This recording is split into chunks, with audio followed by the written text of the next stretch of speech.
Bonjour à toutes et à tous, je suis Nicole Ewek et vous écoutez We Talk, le podcast où on parle vrai, le podcast qui décomplexe notre rapport à l'échec.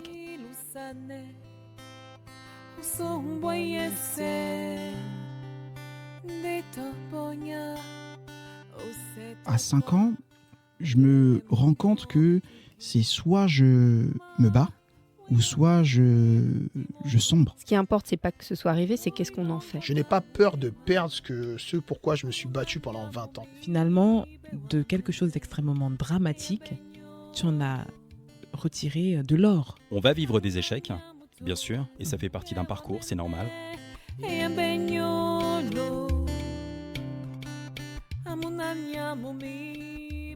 Bonjour à toutes et à tous, je suis Nicole Ewek et vous écoutez We Talk, le podcast où on parle vrai, le podcast qui décomplexe notre rapport à l'échec.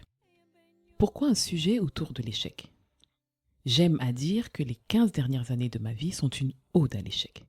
Et je vous rassure, ce n'est pas le dernier best-seller qui cartonne dans les librairies. Mon palmarès, il n'est pas des plus glorieux. J'ai travaillé plus de 7 années, cœurs et âme, sur des projets qui n'ont pas décollé. J'ai également connu la patience d'un amour qui ne s'est pas concrétisé et également des amitiés chères qui se sont tragiquement brisées. Ces événements mis bout à bout ont laissé un goût amer, me donnant le sentiment que jamais je n'y arriverais. Il y a eu la honte, la culpabilité, la perte totale de l'estime et de ma confiance en moi. Pendant ces périodes, j'aurais aimé croiser le chemin de personnes authentiques, sincères, qui par leur parcours de vie m'aurait permis de prendre du recul, d'apprécier le chemin parcouru et d'être dans la gratitude des instants présents. Car au final, qu'est-ce que la réussite, si ce n'est l'exigence de se relever quand on est tombé et de rester en mouvement, quoi qu'il arrive. C'est la raison pour laquelle j'ai créé We Talk. C'est donner la parole à des personnalités au parcours atypique, authentique, qui sauront m'édifier, édifier ceux qui écoutent, vous qui vivez peut-être aujourd'hui la tourmente de l'échec, et très humblement peut-être prévenir ceux dont le chemin est tout tracé, leur dire que l'échec fait partie intégrante de la vie. Car oui, aujourd'hui peut être difficile, mais demain offre toujours la perspective d'un meilleur. Si vous souhaitez réagir, me faire des suggestions de personnalités que vous souhaitez écouter, ça se passe sur Instagram, WeTalk-8TV. Bonjour Christian, Bonjour. mon invité du jour. Je te remercie d'avoir accepté mon invitation. Avec plaisir. Il y a un passage obligatoire sur WeTalk. J'aime présenter à mes auditeurs, mes invités, sous la forme d'un conte, parce que je suis quelqu'un qui adore les contes et légendes, et j'en ai fait un pour toi. Est-ce que tu es prêt à l'entendre ? Il était une fois un jeune homme plein de fougue et d'audace qui rêve de changer le monde. Christian Dzela Nkusu est un entrepreneur déterminé, noir et fier, qui a décidé de faire de sa vie une ode au sacrifice de Thomas Sankara et Patrice Lumumba, qui sont des héros de l'indépendance africaine. À sa manière et avec ses armes, il décide de mener une révolution des mentalités. Que l'on soit noir ou blanc, il croit en l'éducation des peuples, de leur histoire pour un mieux vivre ensemble.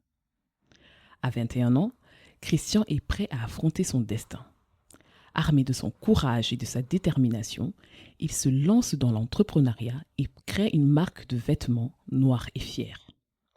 Une nouvelle génération consciente et fière de ses origines parade dans les rues de Lille, de Lyon, de Marseille.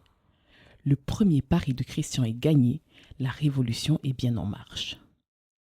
Qui dit succès évoque aussi le début des difficultés, des erreurs, des scandales et des échecs. Depuis 2 décennies, l'engagement et la persévérance de Christian sont régulièrement mis à l'épreuve.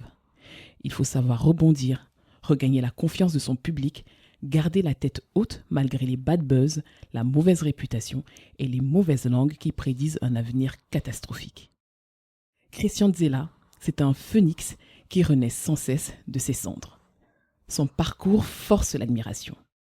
Aujourd'hui, il est à la tête du groupe Nofi, qui rassemble une maison d'édition, un média, une marketplace, une plateforme de streaming. Christian Dzela Nkusu, c'est plus qu'un homme noir et fier. C'est surtout un visionnaire qui ose rêver grand pour lui et pour la jeunesse africaine caribéenne à qui il a dédié sa vie. Qui pourra stopper l'inarrêtable Christian?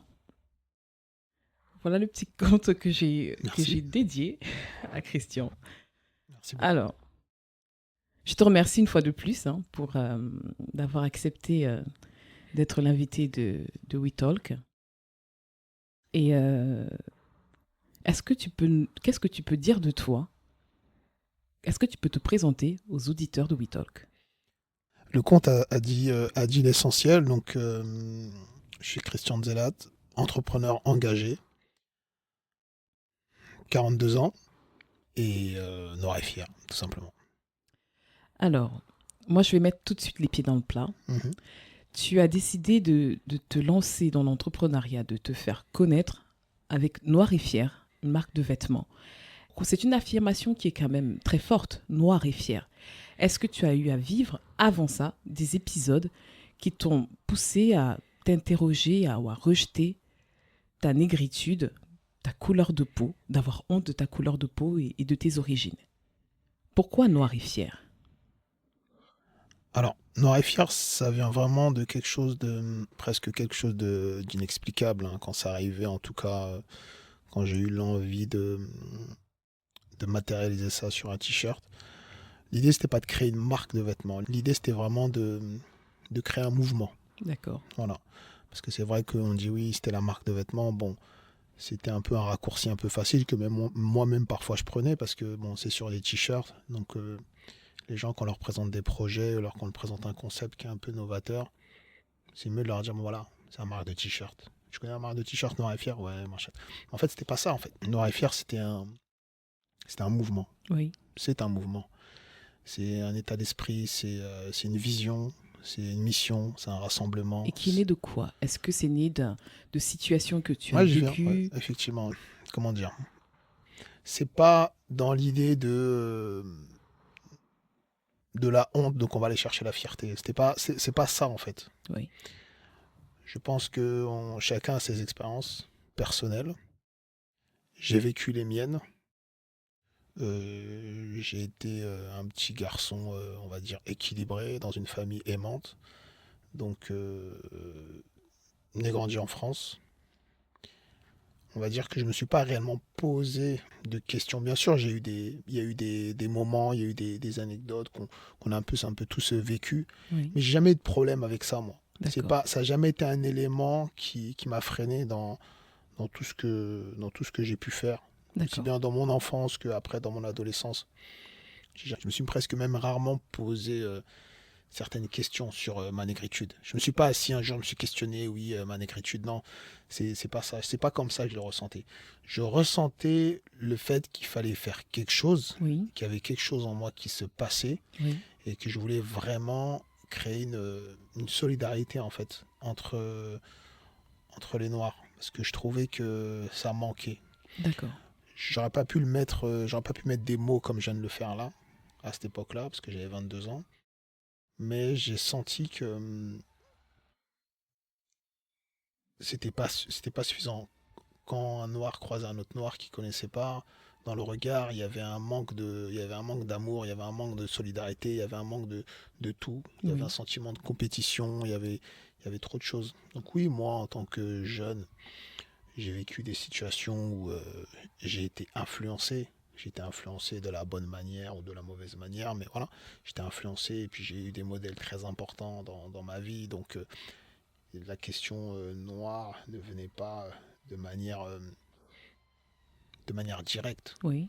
La négritude, noire, ça vient de manière toujours indirecte, de manière contournée, soit Oui. de manière bienveillante et parfois de manière même presque sournoise. Parce que quand on dit noir, il faut bien comprendre une chose. Noir, c'est politique. D'accord.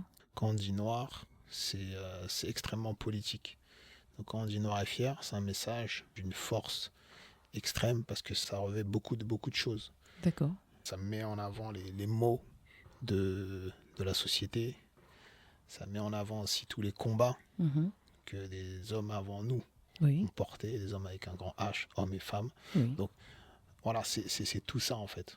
Donc pour moi, noir et fier, C'est pas j'ai vécu une situation compliquée, donc j'ai fait un t-shirt. Pour moi, Noir et Fier, mon cœur a ressenti des choses pendant des années et je l'ai exprimé sur un t-shirt. D'accord. Voilà. Tu es un homme qui écoute son cœur et qui est également un homme d'action. C'est-à-dire que tu as besoin de l'action Ouais. pour... Très bien. Qu'est-ce qui s'est passé lorsqu'on a dit, tu as eu la réputation, en tout cas je pense avec le t-shirt, que tu te faisais de l'argent sur le dos de la communauté. Je ne sais pas si c'est à l'époque des t-shirts ou si c'est quand tu as lancé Nofi. Bah, en fait, je trouve que c'est un raccourci qui est un peu hypocrite, qui est un peu facile. On a un peu cette paresse un peu intellectuelle. On a même cette paresse tout court lorsque quelqu'un fait quelque chose, Oui, d'aller chercher loin en fait dans la réflexion. Donc lorsqu'il y a quelque chose qu'on ne comprend pas, on a tendance malheureusement à le critiquer ou à pointer du doigt. Faire de l'argent sur le dos de la communauté. Déjà, j'aimerais savoir c'est quoi le dos de la communauté. Déjà, ça c'est la première chose. d'accord. Et si on commence à parler sur le dos de la communauté, bah en fait, c'est faire de l'argent tout court. Donc faire de l'argent, pour moi, c'est important. Oui, Sans argent, dans le monde dans lequel nous vivons, il n'y a pas grand-chose qu'on puisse faire. exactement. C'est le système qui est comme ça. C'est pas moi qui l'ai créé. Donc voilà, en tout cas, le système, il est comme ça. La question, c'est de savoir comment on fait, qu'est-ce qu'on fait et comment on s'adapte à ce système-là. Mais faire de l'argent sur la communauté, ça veut rien dire. C'est comme dire, quand on est malade, on va chez le médecin, et le médecin, il fait de l'argent sur le dos de la maladie. Bien pensé. Ou quand on a faim, bah, je vais aller au McDo, bah, un McDo fait de l'argent sur le dos de ta faim. Parce que de toute façon, si on ne mange pas, on meurt. Oui, Donc finalement, ceux qui nous donnent à manger, les restaurateurs, ils font de l'argent sur le dos de la faim. Donc ça n'a pas de sens en fait. tu as voulu créer, oui, d'une certaine manière, une espèce de mouvement parce que tu veux changer le monde à ta manière. Tu veux, d'une certaine manière, éduquer la communauté africaine et caribéenne, entendre des remarques. Ces remarques-là, en fait, elles viennent en plus de la communauté africaine et caribéenne, parce que tu as été en colère contre elles, parce que tu t'es mis sur un marché avec pour cible cette population. Et cette même population s'est levée contre toi d'une certaine manière et s'est permise de te critiquer de cette manière. Est-ce qu'il y a eu des moments où tu as regretté ton choix? Est-ce qu'il y a des moments où tu as été en colère contre elle? Bon, déjà, après, il s'agit aussi de relativiser parce que bon, il y a déjà eu effectivement des critiques dans ce sens-là, mais c'est pas non plus une généralité. Oui, Ça, c'est une première chose. Les gens comprennent la démarche de Noir et Fier, les gens comprennent la démarche de nos filles, et les gens, je pense que du coup, comprennent ma démarche qui est tout ce qu'il y a de plus sincère. Maintenant, à titre personnel, non. Ça ne m'atteint pas trop, en fait, ce genre de choses. Parce que déjà, je sais que ce que je fais, c'est juste.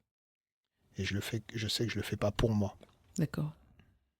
Il faut avoir le sens du sacrifice pour comprendre ça, en fait. Lorsqu'on veut faire les choses pour les autres, eh ben, on est habité par quelque chose qui nous dépasse. Oui, Donc on ne peut pas être déstabilisé par quelqu'un qui va dire quelque chose qui ne reflète pas du tout la vérité ou la réalité. d'accord. Il faut avoir son âme connectée à soi pour le comprendre, ça. Il Donc faut avoir son âme connectée à soi. Exactement. Oui. Il n'y a pas de souci en fait. Je veux dire que si les gens, il y a quelqu'un qui vient dire ouais Christian, il fait de l'argent sur de la communauté, jamais ça pourra m'atteindre ça. Parce que c'est pas vrai. Et à l'époque, tu étais beaucoup plus jeune. Tu avais déjà ce recul de te dire ça ne m'atteint pas, ça ne me touche pas, c'est pas vrai. Moi j'ai été très tôt assez déterminé. D'accord. Je suis un leader né en fait. Dans le sens où, et je dis ça, ça peut paraître arrogant, mais c'est réel. C'est depuis que je suis petit, Oui, j'ai toujours voulu faire quelque chose de grand. oui, Ou depuis que je suis petit, j'ai toujours voulu. C'est pour ça que je me suis lancé dans l'entrepreneuriat au début. Parce que j'ai toujours voulu faire des choses à ma façon. d'accord. Donc je suis toujours un peu aux antipodes de ce que les gens font. C'est-à-dire que ouais, des fois, je traînais pas avec certaines personnes parce que je savais qu'ils allaient faire des conneries. Et Oui. en soi, c'est pas que j'avais pas envie de faire des conneries, mais je voulais faire mes conneries à moi. Donc je me D'accord. voyais pas être en bande, poursuivre un chef de bande ou des mecs, et puis on marche là comme ça, sans but, machin. Ça m'intéressait pas. D'accord. Ou des fois, j'étais avec des gens, ils étaient là toujours en train de fumer. et on me proposait de fumer, mais moi ça m'intéressait pas. Et ça m'intéressait pas parce que j'avais pas envie de fumer, parce que ça venait pas de moi en fait, l'initiative de fumer. D'accord. Donc c'est assez paradoxal. Donc, et ça m'a sauvé de plein de situations. Hein. Et donc du coup, moi je prends le lead déjà sur ma vie D'accord. et j'essaie de prendre le lead sur les actions et les projets que je mène. Donc tout le reste en fait, ça m'atteint pas du tout. Mais vraiment, c'est pas pour voilà. Tu es un leader né. Il y a que la vérité qui peut nous toucher. D'accord.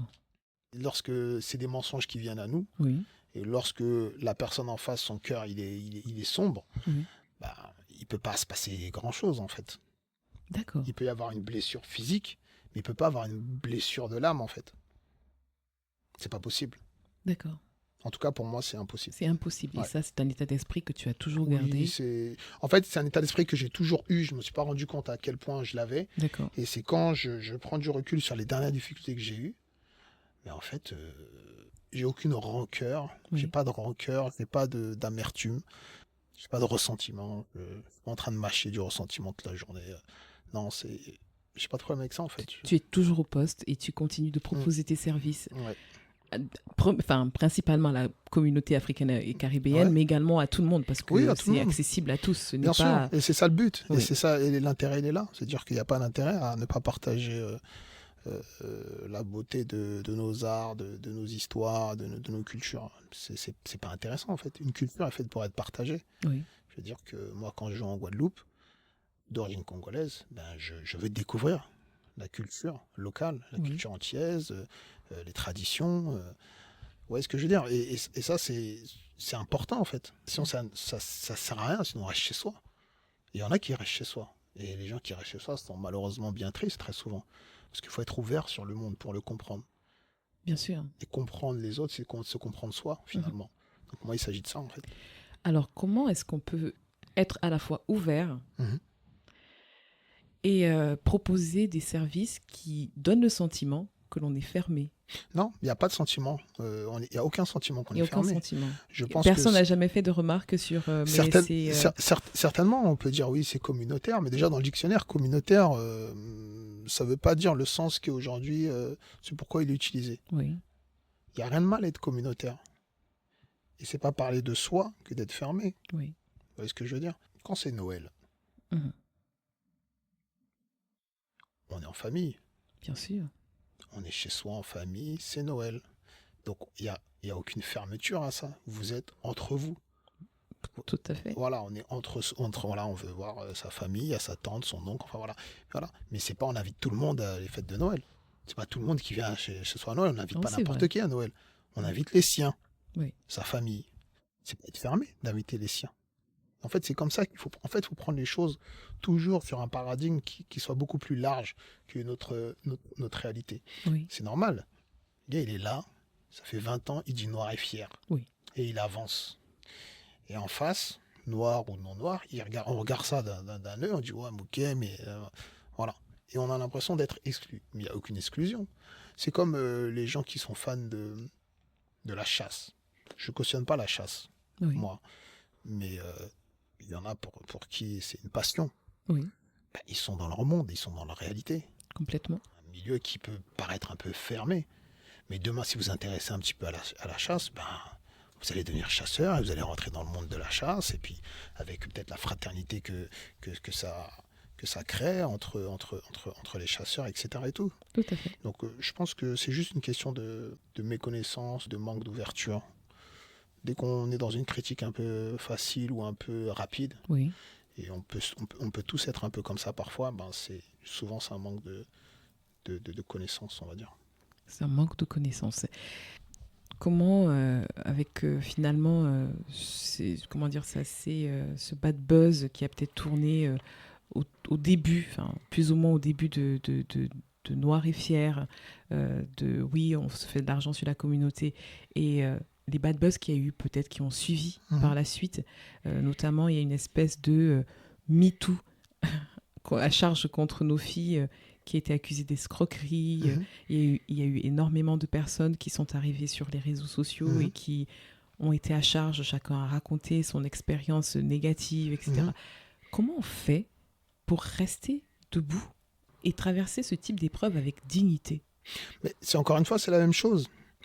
Il faut comprendre l'origine du mal, Oui. entre guillemets. S'il y a eu mal, s'il y a eu erreur, il faut reconnaître, il n'y a pas Oui. de problème. Et après, il faut faire face. Et après, il faut régler les problèmes. Oui. Donc, il ne s'agit que de ça.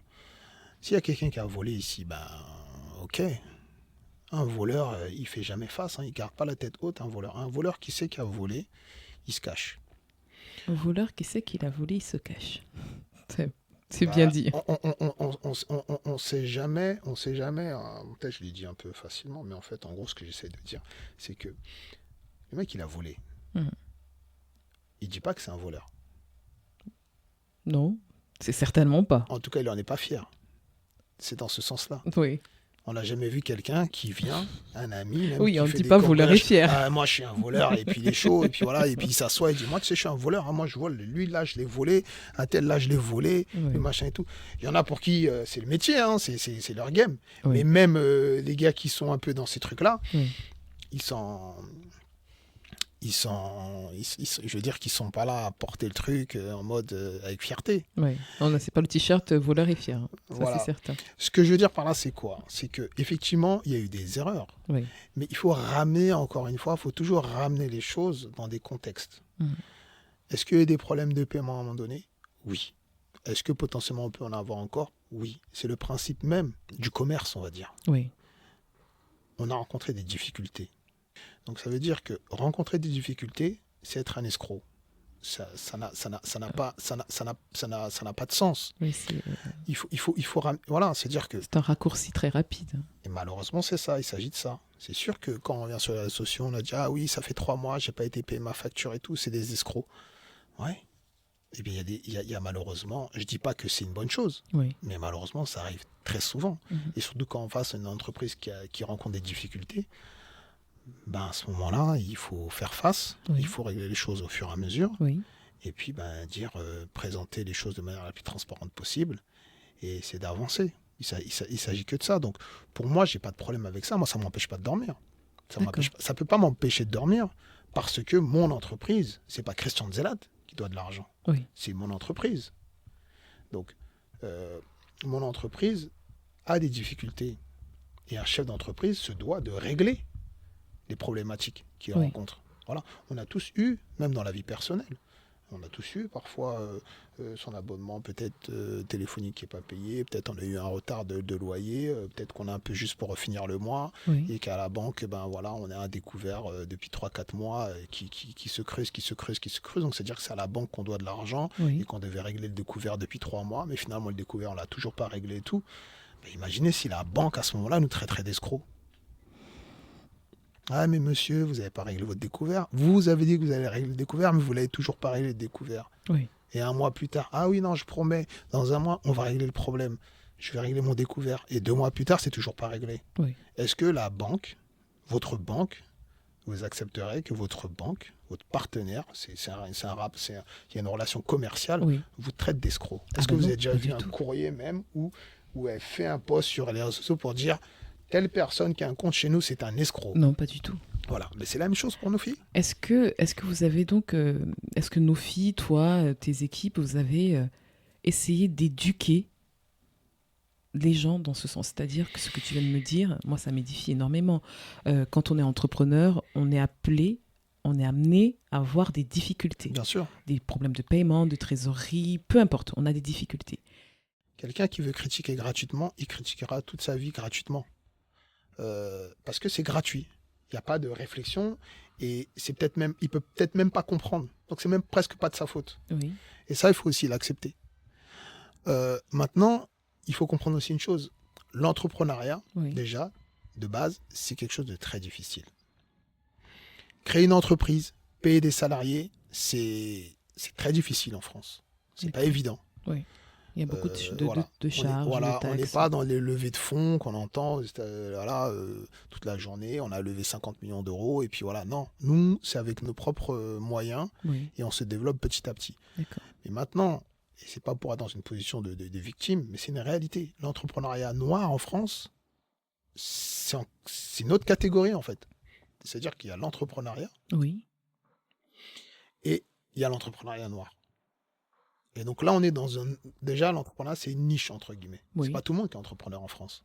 Il y a plus de salariés que d'entrepreneurs. Oui, bien sûr. Voilà. Donc maintenant, dans l'entrepreneuriat, eh ben, il y a les entrepreneurs noirs.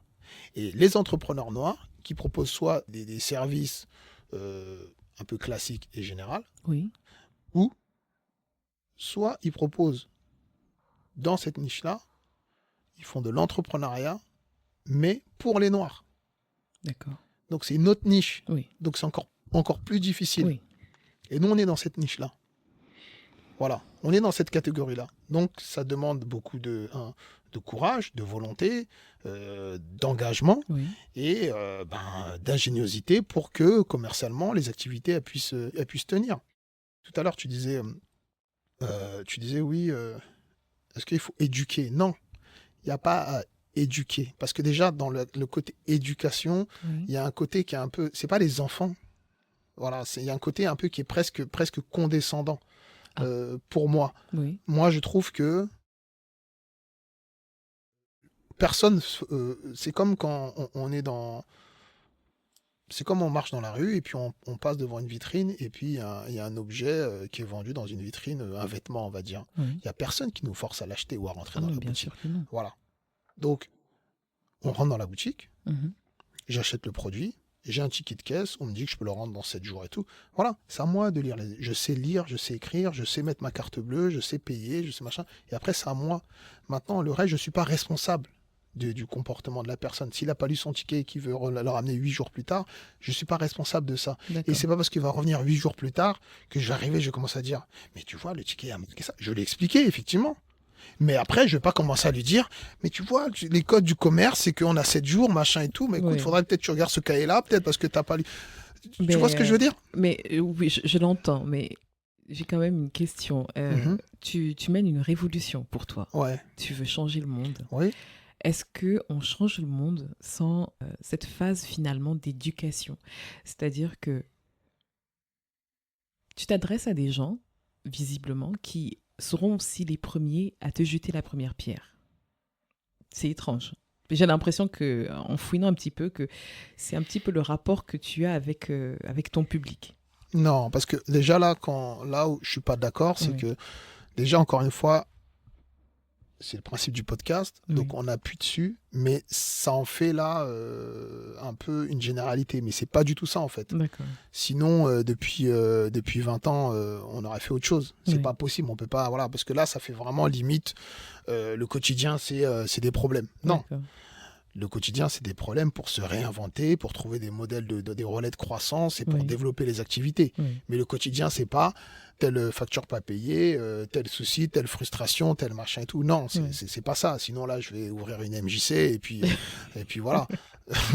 tu vois ce que je veux dire? Non, Donc, je comprends. c'est pas ça du Il tout. y a aussi des moments de grâce. Mais il y a toujours des moments de grâce. Heureusement d'ailleurs qu'il y a des moments de grâce. Il y a toujours des moments de Et à grâce. cet effet, j'ai envie de dire, si je te dis Walt Disney, qu'est-ce que ça t'évoque?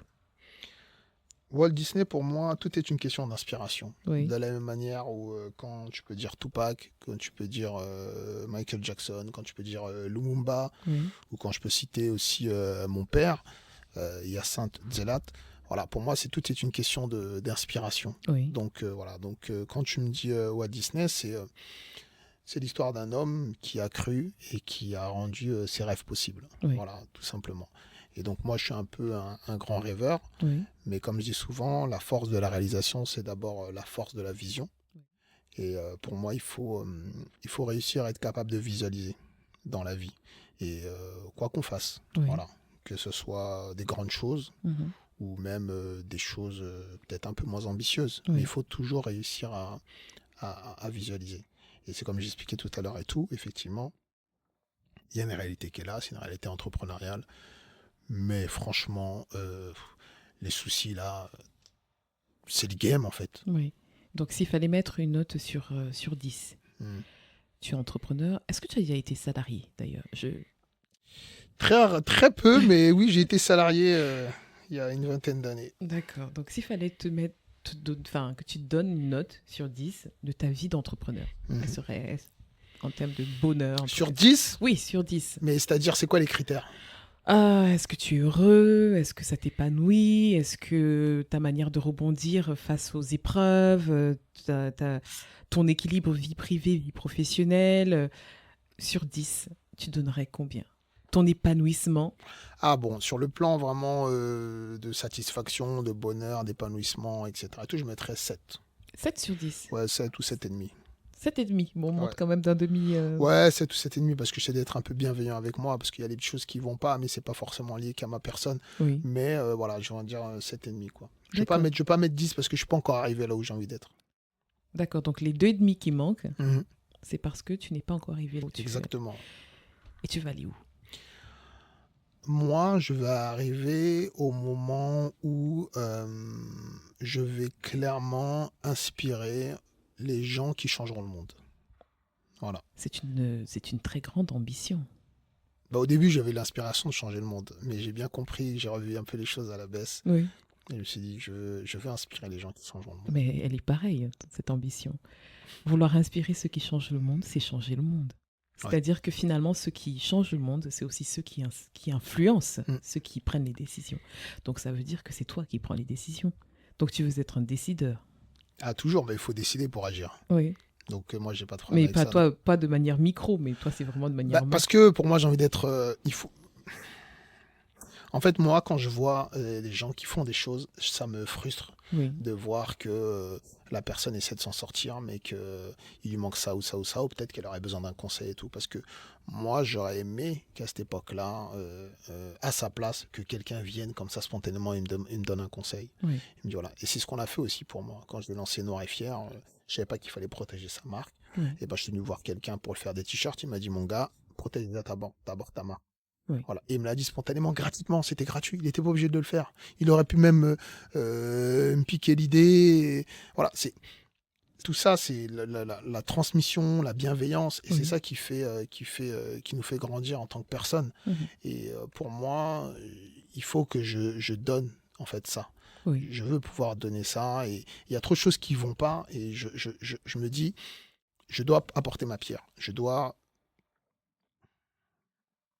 faire quelque chose en fait. Et ne rien faire. Je peux pas, voilà, c'est-à-dire que j'ai besoin d'aider l'autre en fait. Et je veux pouvoir aider les gens à aller plus loin et à changer leurs conditions en fait. D'accord. En fait, tu as répondu à la question que j'allais poser. C'est quand tu dis que tu veux changer le monde, mais c'est quoi exactement l'action? Et tu dis... Bah, pour moi, changer le monde, c'est l'état d'esprit. Oui. Pour moi, c'est ça, changer le monde. Changer le monde, c'est pas forcément... En fait, si on change notre esprit, notre manière de penser, notre manière de régler les problèmes, notre manière de nous parler, de nous considérer, enfin tout ça, je pense que si on arrive à changer ça, ce logiciel-là, je pense que ça peut influer et impacter positivement le monde et l'environnement nos environnements en fait. Donc pour moi c'est ça en fait, l'objectif c'est ça, c'est pour ça que j'essaye vraiment de donner le maximum de mon temps, de mon énergie, de manière la plus positive et la plus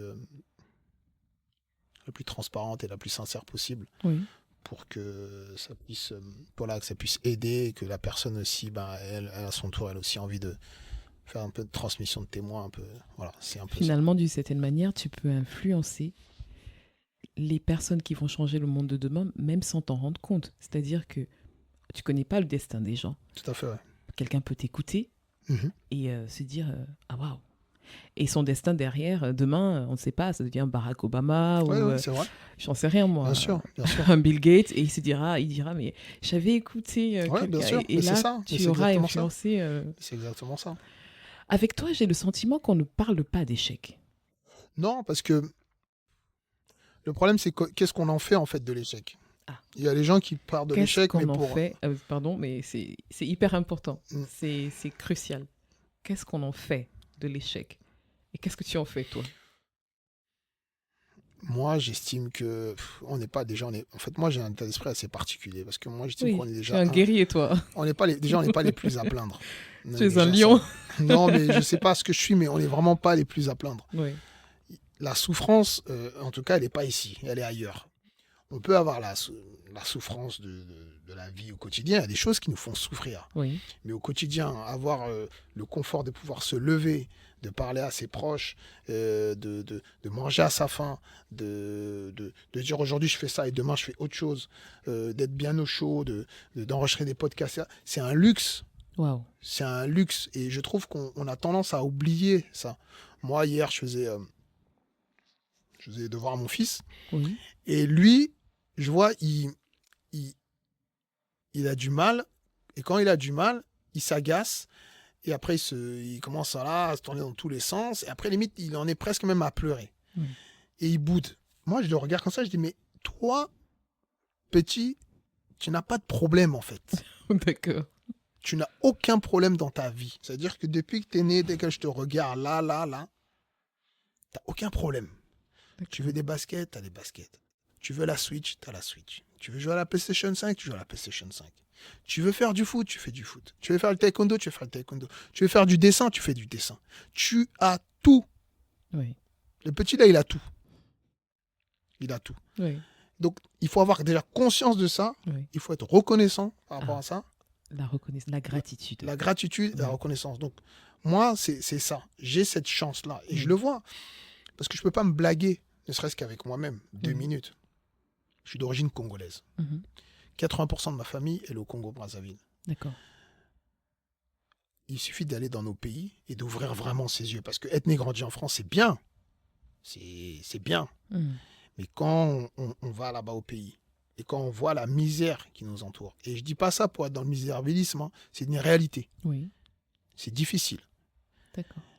Et c'est compliqué à supporter. Et on aimerait faire quelque chose, on aimerait faire plus, on aimerait aider, on aimerait... voilà. Et donc, il faut savoir être humble face à ça, Oui. et être vraiment redescendre, en fait, pour dire, franchement, tranquille. Moi, j'ai eu le palu, j'ai eu un petit palu au Congo. Oui. Ah, j'ai eu peur, hein. J'ai eu peur. Parce que je me suis posé la question, est-ce qu'on va bien me soigner?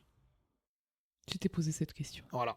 D'accord. Et c'est Christian Zelat Noiré-Fier hein, qui s'est posé cette question-là. Vous voyez? Et c'est juste pour vous dire que c'est réel. Il faut avoir conscience de son environnement, de la réalité et de la chance qu'on peut avoir. Et il faut avoir conscience surtout de ce que les autres n'ont pas. Et quand on a conscience de ce que les autres n'ont pas, ça nous permet de faire ce qu'il faut pour aider les autres, justement. D'accord. Ou en tout cas, même si on ne peut pas influer là-bas directement, il faut que son quotidien soit à la hauteur de ce que les gens traversent, en fait, là-bas. Donc, en fait, pour mieux gérer ce que l'on appelle communément l'échec, c'est parfois prendre du recul, regarder, observer autour de soi et se rendre compte de la, bien sûr. De la chance que l'on Mais bien a sûr. d'être juste Mais mille la fois. santé, etc. Mais il ne s'agit que de ça. Oui. Lorsqu'on accompagne des gens qu'on a aimés vers leur dernier moment de vie, Oui. Et quand la personne est partie, on se rend compte, on est là, on regarde et on voit tout ce qu'elle a laissé en fait. Il est parti, hein, Oui, bien sûr. mais tout est resté. Le compte bancaire, les papiers, les vêtements, les objets, les possessions, etc. Mais tout le reste, la personne, elle est partie. Maintenant, c'est son esprit. C'est l'idée de cette personne. C'est comment il a vécu. L'impact qu'il a eu sur la vie des gens. Oui. C'est ça qui reste, en fait. Si c'était un bâtard ou un connard, bon, on va plus penser à lui. Mais si c'était vraiment une personne aimante qui a aidé les autres et tout, eh ben, il a un impact. C'est-à-dire qu'au quotidien, on pense à lui, on essaie de s'améliorer, on se rend compte qu'on peut, si c'était vraiment un proche, on commence à se rendre compte qu'on réfléchit même un peu comme lui, et on comprend même certaines choses, pourquoi il nous disait ça à l'époque et tout. C'est tout ça. Elle est là, la vraie richesse. Oui. Et ça, il faut être digne, il faut en être à la hauteur. Donc pour moi, quand on parle d'échec, l'échec, c'est de passer à côté de ça. L'échec, pour moi, dans la vie, c'est la vie. C'est ça. Et qu'est-ce que la vie, finalement? La vie, c'est pas « Ah, bah tiens, il y a Tesla, je vais m'acheter une bonne Tesla, je vais m'acheter tout. » C'est bien, ça. On peut se faire plaisir, il n'y a pas de problème. Mais c'est pas ça, la vie. Donc demain, si j'ai pris ma Tesla et j'ai mon business qui marche, Oui. et dans 3 ans plus tard, ça marche plus, ben, je dois rendre ma Tesla. En fait, on Voilà. aurait profité de la Tesla pendant 3 ans. Voilà, et c'est ça en C'est fait. tout. Donc que ce soit les huissiers, que ce soit on ferme sa boîte, que ce soit... et je fais exprès d'appuyer sur le côté un peu matériel, en tout cas le Oui, côté bien un peu... sûr. Voilà. Euh, on doit vendre sa maison, on doit changer de travail parce qu'au travail, ah, je me suis fait virer. Oui. Voilà. Et même après, dans les relations humaines, c'est toujours un peu plus compliqué, plus complexe, mais comme disait mon vieux père, c'est le chemin de la vie. Mm. Donc il faut apprendre à l'accepter. Oui.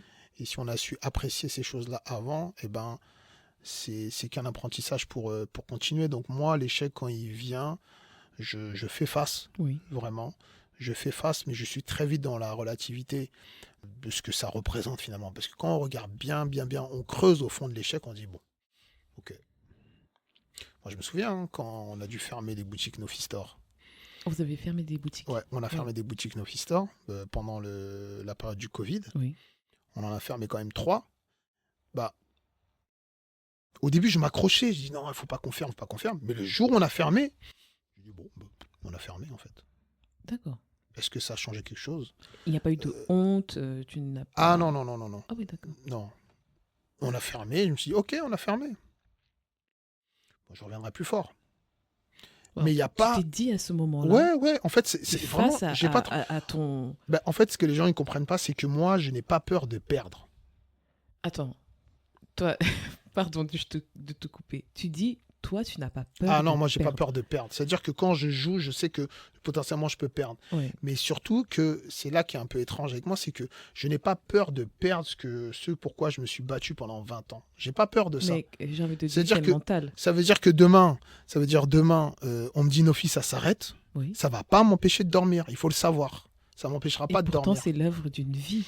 Oui, mais l'œuvre d'une vie n'est pas dans ce que on y a mis à l'intérieur, dans cette œuvre-là. Oui. C'est ce qu'elle nous a apporté, cette œuvre-là.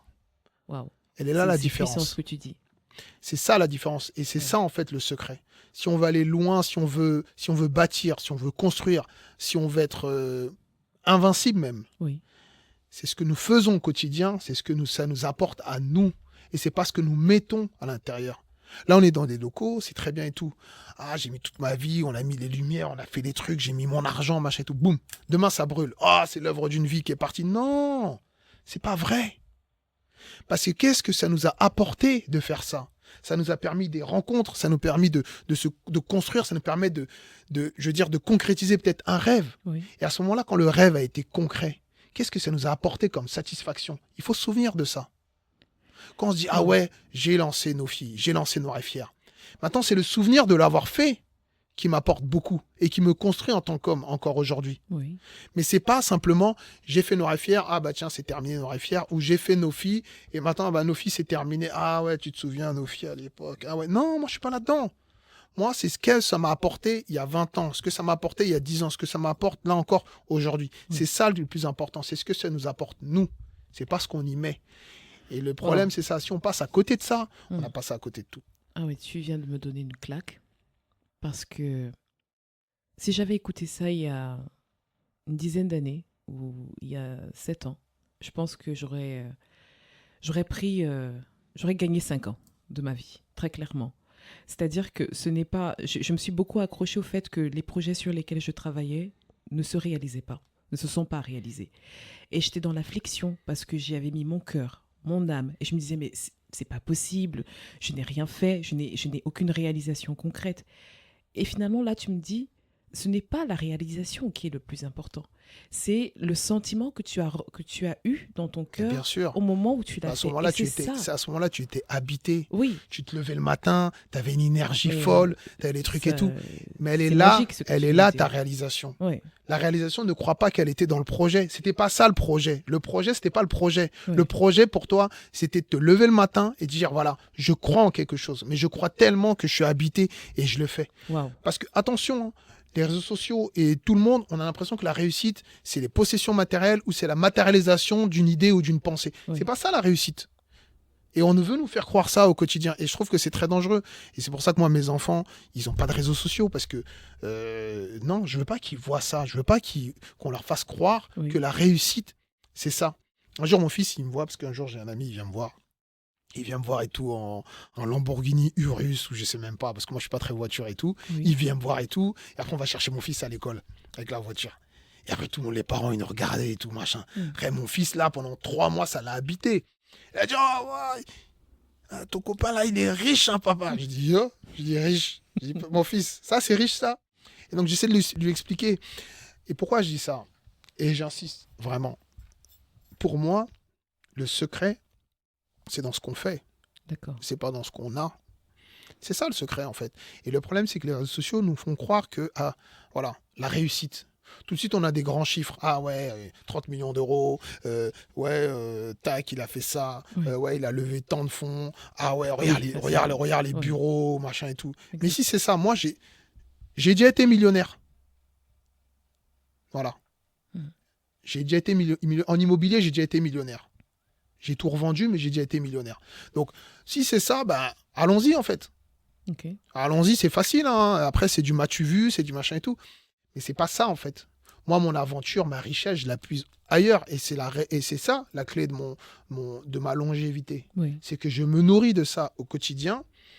Et c'est ça qui me permet d'être l'homme que je suis aujourd'hui. C'est ça Oui. qui me permet d'affronter des nouveaux défis. Oui. Et c'est ça qui me permet de me réinventer. Et voilà, et d'avoir tel projet aujourd'hui, et dans 1 mois ou 6 mois, d'avoir un autre projet. C'est ça que je kiffe. Parce qu'une fois que c'est fait, moi, je dis, bon, bah, ok. Et j'ai compris ça. Et c'est ça qui me frustrait. C'est que souvent, je faisais des trucs, et après, je me disais, bon, on me dit, mais Christian, mais on a l'impression que tu réalises pas là ce que tu as fait et tout. Non, en fait. Moi, je me souviens des gens qui me disent, mais Christian, c'est un truc de ouf, tu sais. Quand on a été la première page Facebook d'atteindre 1 million de followers. Oui. Mais tranquille, en fait.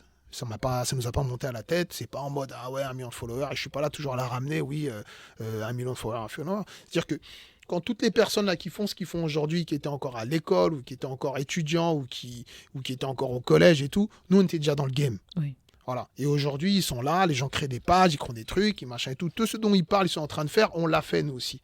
Voilà. Mais c'est très bien. Mais heureusement qu'on a ce recul-là, parce que sinon, ben, ça crée de la frustration. Et après, on dit, ah ouais, mais non, mais moi, j'ai fait ça, machin et tout, non, j'ai pas bâti, j'ai pas machin. Et l'autre, maintenant, il est là, et moi, je suis là. Non. Tu n'es absolument pas dans la comparaison. Non, c'est trop Et au dangereux, contraire, ça. finalement, tu es fier d'avoir été un précurseur, d'avoir Oui. inspiré des gens qui Moi, ça me aujourd'hui touche. sont peut-être plus loin que Moi, toi. ça me touche, mais ça me touche D'accord. vraiment beaucoup. Ça me touche vraiment beaucoup. D'accord. Moi, si demain, j'ai une réussite financière définitive, on va dire, j'ai même pas la prétention, je suis même pas en train de me dire, ah ouais, je vais acheter ça, je vais faire ça et tout. Non, si je peux aider les autres, par contre, à ce qu'eux aussi ils réussissent, comme moi, on m'a aidé, parce qu'on m'a aidé. Donc, c'est un peu, ça va être un peu ça, en fait. Moi, j'ai envie de réussir pour pouvoir encore mieux aider les autres. Parce que il y a la force de l'esprit, il y a la transmission, Oui. mais parfois, il faut aussi des capitaux, il faut un peu de l'accompagnement, il faut un peu des investissements pour mettre en place certains projets. Donc, vraiment, mon rêve, c'est ça, c'est vraiment de réussir de manière définitive. Oui. Et on va réussir de toute façon de manière définitive pour pouvoir après aider les autres et donner vraiment tout ce qu'on nous a donné, tout ce que la vie nous a apporté, de pouvoir l'échanger, le Et redistribuer. qu'est-ce un que peu ça, c'est le truc. réussir de manière définitive? Pour moi, ce serait faire comme mon père. Mais après, c'est différent parce que mon père était militaire. Mais mon père, à 43 ans, il a pris sa retraite militaire. Ah, il a eu ce luxe. Ah, il a celui en plus, il a vécu jusqu'à 80 ans, 81. Donc pendant 40 ans, il a fait ce qu'il voulait. Wow. Il m'a montré ce que c'était d'aider les autres. Il m'a montré ce que c'était d'avoir de l'empathie, d'avoir de la bienveillance, d'être généreux, de ça. Pendant 40 ans, c'est ce qu'il a fait. D'accord. Et moi, c'est ce que j'ai envie de faire. J'ai presque plus envie de travailler. J'ai envie de plus de m'investir pour les autres, m'investir pour des projets, passer du temps avec des gens qui ont des projets. Ça, vraiment, ça m'habite, en fait. Ça m'anime de voir des gens de nulle part. Là, j'ai vu, la dernière fois, j'étais au Congo, j'ai vu un cousin à moi qui a monté un truc d'agriculture et tout, et il se bat, en fait. Oui. Et le peu que j'avais à ce moment-là, bah, je lui ai donné, bah, tant mieux, en fait. Et je suis frustré parce que je me dis, moi, il y a des trucs à faire, mais qu'est-ce que je peux faire encore de plus? Ouais. Et malheureusement, souvent, c'est l'argent qui parle parce que je ne veux pas l'arriver avec des paroles, ça suffit pas. Ouais, Donc c'est là, c'est ça, sinon ils vont dire, mais toi, t'es un fou. Mais voilà, donc j'ai envie d'un peu de faire ça. Je me suis nourrie de tes paroles. Là, là je prends d'abord le temps de les intégrer et de me dire waouh, je suis rechargée à bloc. Tu es un visionnaire. Moi, clairement, ce que je comprends, c'est qu'un visionnaire n'est pas dans les possessions matérielles. Il est vraiment dans son rêve. Et quoi qu'il arrive, il va y arriver. Quoi qu'il arrive, ça va se réaliser. Si ce n'est pas lui qui voit la matérialisation de ce rêve, il aura suffisamment impacté autour de lui pour que les gens portent ce rêve jusqu'à sa réalisation. Et très clairement, c'est ce que tu es. Tu es une forme de Walt Disney. Enfin, je vais pas... tu es Christian Zella et je te souhaite véritablement d'avoir Merci. cette place-là dans la vie de pas juste une communauté, parce que pour moi, la réussite dépasse les frontières des communautés. Une histoire inspirante est une histoire Tout à fait. inspirante. Quand on ne te connaît pas, comme ça de prime abord, on peut se dire, quand on t'écoute, oh, il a l'air très sûr de lui, limite un petit peu de l'arrogance. Est-ce qu'on t'a jamais sorti le On me le côté dit tout le arrogant? temps. Souvent, on me le dit souvent. On me dit, Christian, Voilà. mais je savais pas que t'étais comme ça. Voilà. Machin et tout. Ah, mais toi, t'es Et arrogant et tout. Mais un vrai paradoxe, c'est quand on découvre finalement le feu qui t'anime, la passion qui t'anime, on se dit waouh, enfin une claque quoi, voilà, très clairement. Et moi c'est ce que je viens de prendre et je suis un peu, quand on dirait que tu m'as donné un coup de poing, je suis KO. Je vais pas faire de la redondance, mais si je vais la faire quand même. Si tu étais sur ton lit de mort, Mhm. que dirais-tu à ton fils pour qu'il pour qu'il continue après toi? Je dirais à mon fils, comme m'a dit mon père sur son lit de mort, mon fils, rentre, vas-y, je suis le plus heureux, que le Tout-Puissant t'accompagne. Eh ben, ça, c'est les paroles de quelqu'un qui a vécu sa vie et qui l'a bien vécu. Il y a un instant dans We Talk où que j'appelle le True Talk, parlons vrai. Mhm. Alors, j'aime dire qu'on ne se fait pas tout seul. Pour réussir, pour avancer dans la vie, on évolue dans un écosystème. Il y a des détracteurs, en tout cas des gens qui ont le visage des épreuves que l'on rencontre. Il y a des rencontres fortuites que l'on fait, quelqu'un qu'on ne verra plus jamais, mais qui par une phrase, un mot, quelque chose, un encouragement change la donne alors qu'on était peut-être au plus bas. Et puis il y a l'homme ou la femme providence qui nous ouvre la porte parce qu'il croit en ce grain de folie que l'on a et qui décide de nous donner notre chance. Et c'est ça qui change tout, qui change le cours de notre vie. Donc je vais te demander la pire des situations dans laquelle un ou des détracteurs t'ont mis pendant ton parcours. Et ce que tu as vécu, comment tu l'as vécu, ce que tu as ressenti. Mais détracteur. Oui, des détracteurs. Un ou une personne Franchement, qui aura pris l'appel, qui a creusé, Non, qui t'a mis en fait, dedans, qui non, a non. tapé. on n'arrive pas à me faire ça, moi. On n'arrive pas, non. Non, franchement, Bon, ça m'est- ne me surprend pas. Ça m'est jamais arrivé, ou en tout cas, je n'ai pas laissé faire, en fait. Ouais. Parce qu'il ne faut pas aussi se laisser faire. Hein. C'est pas parce que, voilà, il ne s'agit pas de tendre l'autojoue, mais il ne faut pas se laisser faire. Et la meilleure manière de répondre, c'est dans l'action. Toujours l'action positive. Oui. Mais l'action pour soi. Il ne faut pas répondre pour répondre à la personne qui nous attaque. Il faut répondre pour soi. Parce que répondre pour soi, c'est répondre à toutes les personnes. La personne qui nous attaque, mais les futures personnes qui souhaitent aussi potentiellement, qui pensaient aussi attaquer. Si demain on m'avait vu, ah ouais Christian, il y a eu des polémiques et tout, et on m'avait vu en mode, ah ouais je suis là et tout, j'ai un pied à terre et tout, et puis je suis dans une réponse ou dans une réponse directe. Oui. On a dit, bah tu vois, voilà, là il a répondu, voilà, l'autre qui est derrière, bah, potentiellement quand il va m'attaquer, il saura déjà comment moi je vais répondre et tout. Oui. Mais comment je peux neutraliser un peu tous ces gens-là, tout ce game-là? Et bien justement, c'est prendre les choses à contre-pied. Oui. C'est d'accélérer, de continuer, de réaliser et toujours d'insuffler toujours la bienveillance autour de soi. Parce qu'après, en face, la personne qui a un mauvais cœur, ça lui donne la flemme. Wow. Parce que je ne veux pas faire le mec, le mal ou le bien triomphe toujours du mal. Mais en réalité, un cœur sincère remporte toujours à la fin. Ça, c'est une réalité. Quelqu'un qui a un mauvais cœur, il faut avoir de l'endurance pour avoir un mauvais cœur et pour essayer de faire quelque chose de mal à une personne. Oui. Il faut être endurant. Et c'est difficile d'avoir l'endurance quand on a des mauvaises intentions. C'est plus facile d'avoir de l'endurance quand on a des bonnes intentions. C'est pour ça que la personne en face ne gagne jamais, en fait, C'est avec plus moi. facile d'avoir de l'endurance quand on a un cœur en tout cas bien disposé. Ben oui. Oui. Et ça, c'est une réalité. Et donc, potentiellement, les personnes qui se disent, qui ont des mauvaises pensées vis-à-vis de moi et tout, ils voient qu'il y a l'endurance qui est là. Et 20 ans plus tard, Christian il est toujours là. 20 ans plus tard, Christian dit toujours la même chose. C'est épuisant quand même. C'est épuisant, on va dire, mais en fait, la flemme, lui. Lui, on pensait que c'était un escroc, mais finalement, il est toujours là. Oui. On pensait que c'était pour lui, mais en fait, c'est pour les autres. On pensait que... Tu vois, en fait, c'est ça, en fait. Et le secret, il est là. Et j'espère que je donne la flemme. Oui, et que tu donnes même la flemme à...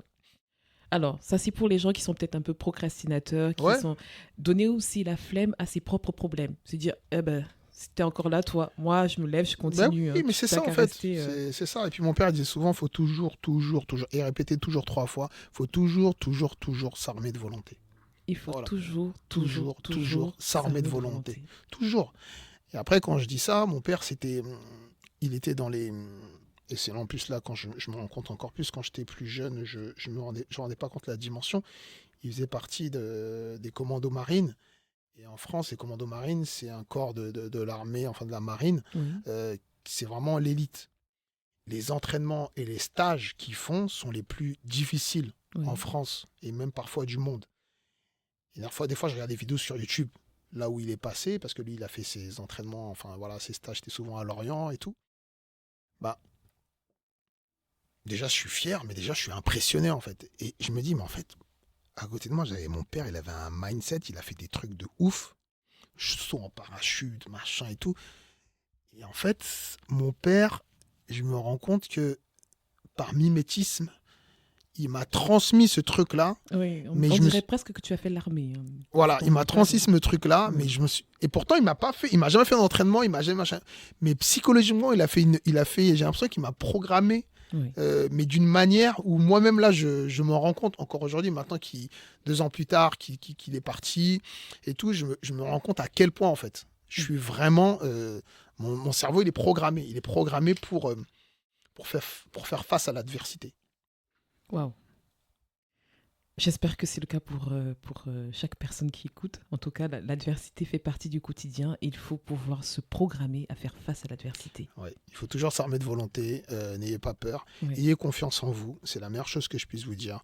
Ayez confiance en vous. Et si j'ai un message que je peux faire passer, ne donnez pas de l'argent à quelqu'un pour qu'il vous remonte le moral ou suivre des formations Internet pour, avoir confiance en soi. On ne paye pas la confiance en soi. La confiance en soi, c'est l'estime de soi et on se nourrit. Et l'estime de soi, elle se cultive en faisant des choses qu'on aime faire pour soi. Donc faites attention à ça, s'il vous plaît. L'estime de soi, c'est quelque chose qui se cultive. C'est quelque chose qui se cultive. Qui se nourrit. Voilà. Donc tout part de là. Tout part de l'estime de soi. Estime de soi, après, on renforce le bouclier de la confiance en soi. Et une fois que le bouclier de la confiance en soi, il est bien solide, on peut faire face au quotidien. Donc ayez une estime de vous-même vraiment importante, mais il faut le cultiver. Si vous adorez faire du foot quand vous étiez petit, vous en faites plus, refaites-en. Si votre rêve, c'est de faire peut-être, je sais pas moi, un saut en parachute, faites-le. Si vous aimez la lecture, prenez du temps pour vous, etc. Et ça, tout part de là. Oui. Parce qu'en fait, tout tourne autour de la confiance. Et en fait, ce qu'on essaie de nous vendre, ce qu'on essaie de vous vendre, et c'est là où finalement, ça me révolte presque.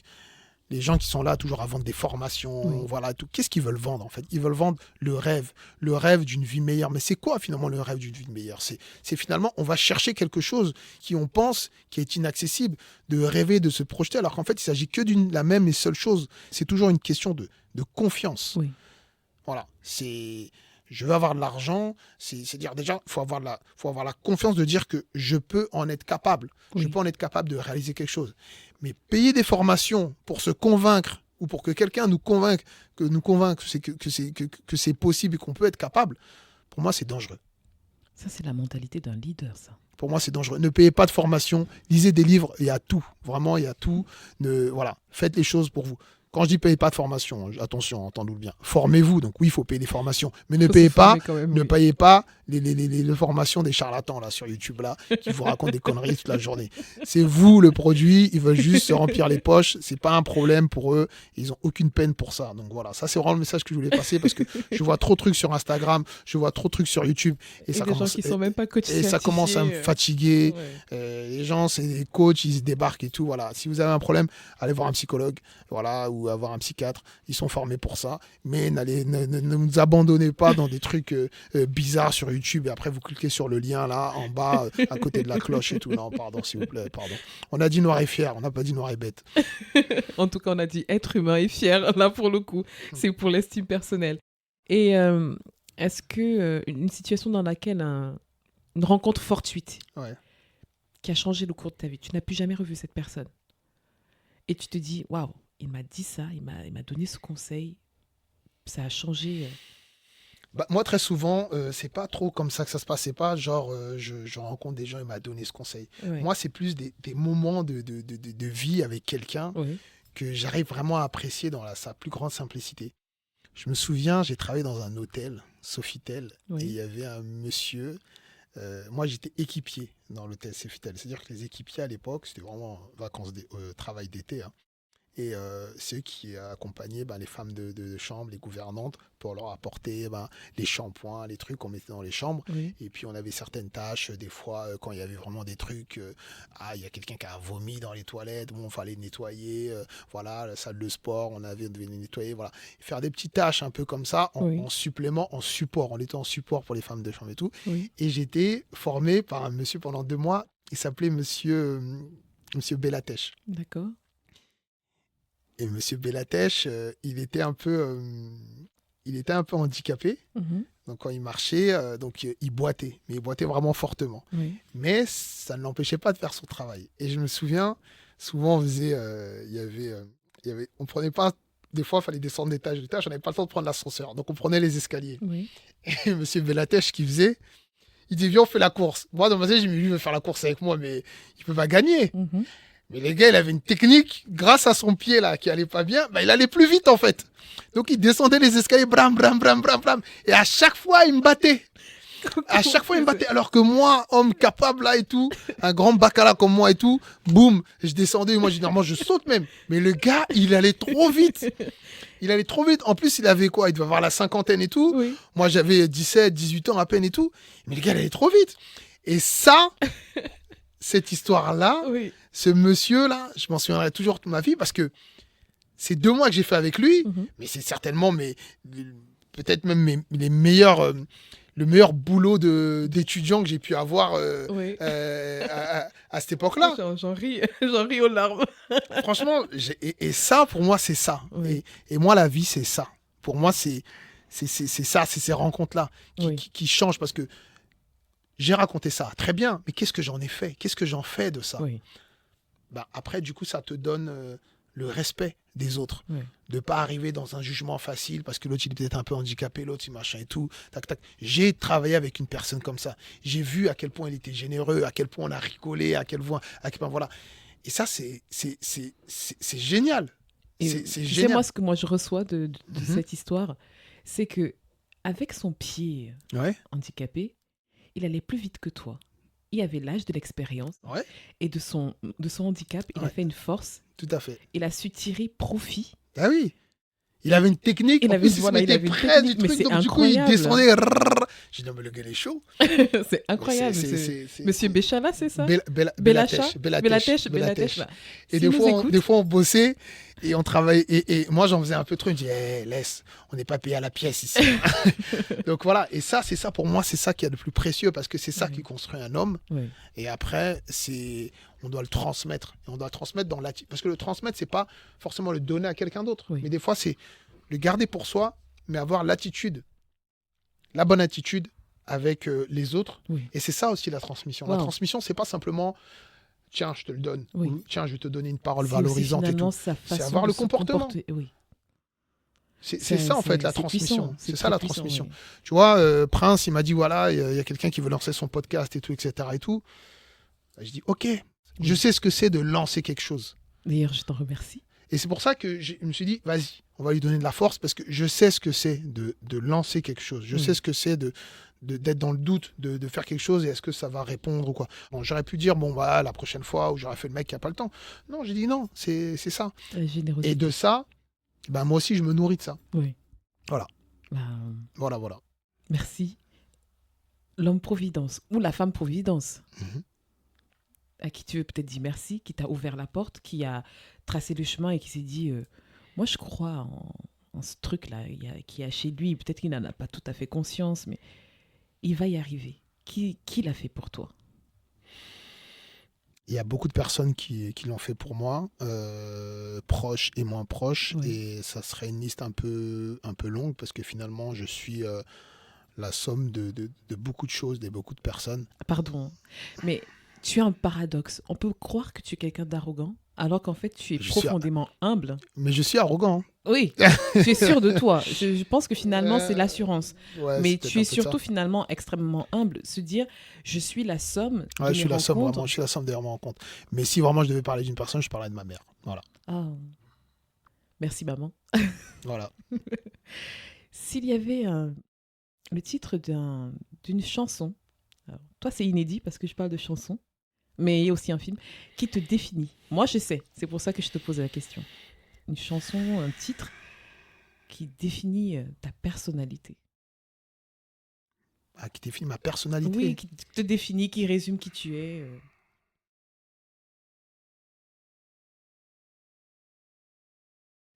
Man in the Mirror.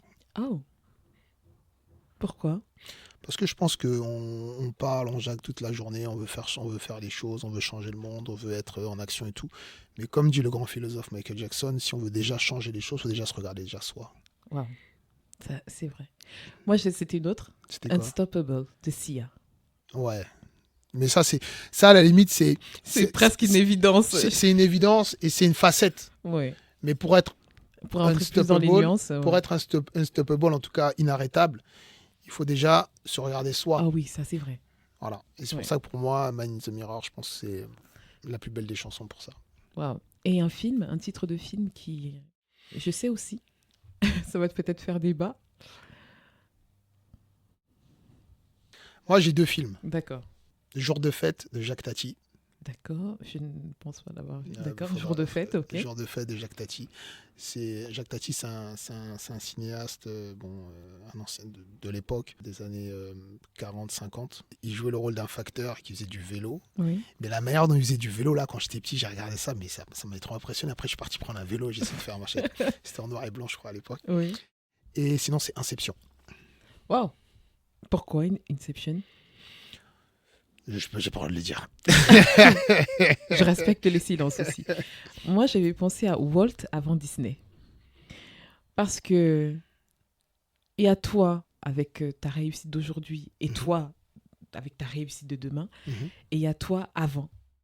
Et le toi d'avant, j'espère que ton histoire sera mise, en tout cas exposée au cinéma, qu'on racontera l'histoire de cette personne qui est, sincèrement, qui n'est pas juste noire et fière, mais qui est juste un visionnaire authentique, sincère, qui croit en lui. Merci. Nous sommes arrivés à la fin de We Talk, de cet épisode. Si vous avez aimé, si ça vous a inspiré, n'hésitez pas à laisser des commentaires, à laisser une bonne note ou des étoiles sur votre plateforme d'écoute préférée, Apple Podcast ou Spotify ou YouTube. Je serai ravie de lire vos commentaires. Ça se passe sur Instagram, WeTalk-8TV. Je te remercie, Christian, d'être de cette conversation à bâton Merci, rompu. Elle merci, était enrichissante au plus haut point. Ce que je peux te souhaiter dans 10 ans, 20 ans, c'est que tu sois où? Ce qu'on peut me souhaiter, c'est que ce qu'on a mis en place, ça fonctionne, mais qu'on a pu aussi emmener tout le monde avec nous dans Mhm. cette réussite, en fait. Voilà, qu'elle soit matérielle et surtout spirituelle. Merci.